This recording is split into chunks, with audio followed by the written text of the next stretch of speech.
ஒன்றிய அரசாங்கத்திற்கு பெருமளவில் வரி பங்களிப்பு, நிதி பங்களிப்பு, அனைத்து உழைப்பு பங்களிப்பையும் செய்து வருகின்ற நம்முடைய தமிழ்நாட்டை வஞ்சிக்கின்ற வகையில் கடந்த 5.5 மாதங்களாக மன்ரேகா என்று சொல்லப்படுகின்ற மகாத்மா காந்தி ஊரக வேலைவாய்ப்பு திட்டத்திற்கு வழங்க வேண்டிய சம்பள தொகையான 4034 கோடியை வழங்காமல் இருக்கின்ற ஒன்றிய அரசை கண்டித்து இன்றைய தினம் தமிழ்நாட்டில் அனைத்து ஊராட்சிகளிலும் கண்டன கூட்டங்கள், ஆர்ப்பாட்டங்கள் நடைபெற வேண்டும் என்று நம்முடைய மாண்புமிகு முதலமைச்சர் அவர்கள் அறிவித்திருந்தார்.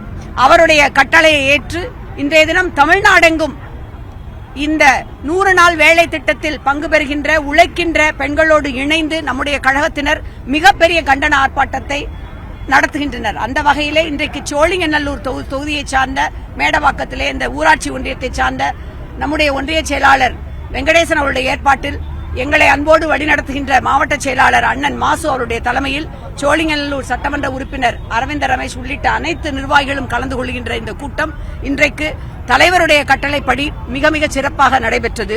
கலந்து கொண்டிருக்கின்ற அத்தனை பெண்களும் எங்களிடையே சொன்ன விஷயம், எங்களுக்கு 1000 ரூபாயை தாயுமானவராக மாண்புமிகு முதல்வர் அவர்கள் தருகின்றார். ஆனால் எங்களை வஞ்சிக்கின்ற பிரதமர் அவர்களோ கொடுக்க வேண்டிய சம்பள பாக்கியை கூட கொடுக்கவில்லையே என்று எங்களிடம் சொன்னார்கள். நாங்கள் அவர்களிடம் சொன்ன விஷயம் எல்லாம் உங்கள் உரிமைக்காக, மிக குறிப்பாக பெண்களுக்காக திராவிட மாடல் ஆட்சியை நடத்துகின்ற நம்முடைய மாண்புமிகு முதலமைச்சர் நிச்சயமாக போராடி இந்த நிதியை பெற்றுத் தருவார் என்று சொன்னோம். இது தொடர்பாக நிதியை விடுவிக்க வேண்டும் என்று ஜனவரி மாதம் 16ஆம் தேதி நம்முடைய முதலமைச்சர் அவர்கள் ஒன்றிய அரசாங்கத்திற்கு கடிதம் எழுதினார்.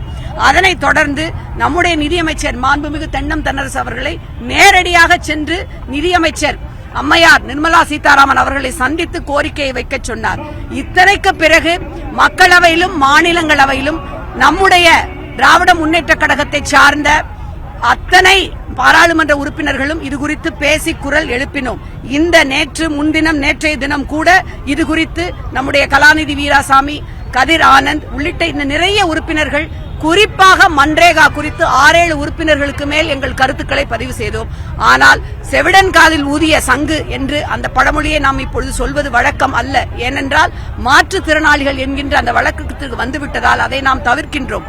ஆனால் இந்த ஒன்றிய அரசாங்கம் எதையும் காதிலே போட்டுக் கொள்ளாமல் எப்பொழுதும் நம்மை வஞ்சிக்கின்ற செயலியை தொடர்ந்து செய்வதால் நாம் அவர்களுக்கு உரிமை குரல் எழுப்பி, இதனை நீங்கள் தொடர்ச்சியாக இந்த மாதிரியான வஞ்சிக்கின்ற போக்கை நீங்கள் கடைபிடித்தால் தமிழ்நாடு உங்களுக்கு எதிராக போராடும், அந்த போராட்டத்திலே நிச்சயமாக வெல்லும் என்கின்ற அந்த உறுதியை இவர்கள் அனைவர் வாயிலாக தலைவருடைய கட்டளைப்படி நாங்கள் அளிக்கின்றோம். 2026ல திமுகவுக்கும் தாவேக்காக தான் போட்டி சொல்றா போல, அவங்கள பத்தி ஒரு வார்த்தை எப்படி பாக்குறீங்க? திராவிட முன்னேற்ற கழகம் என்பது வளர்ந்த ஆலமரம்.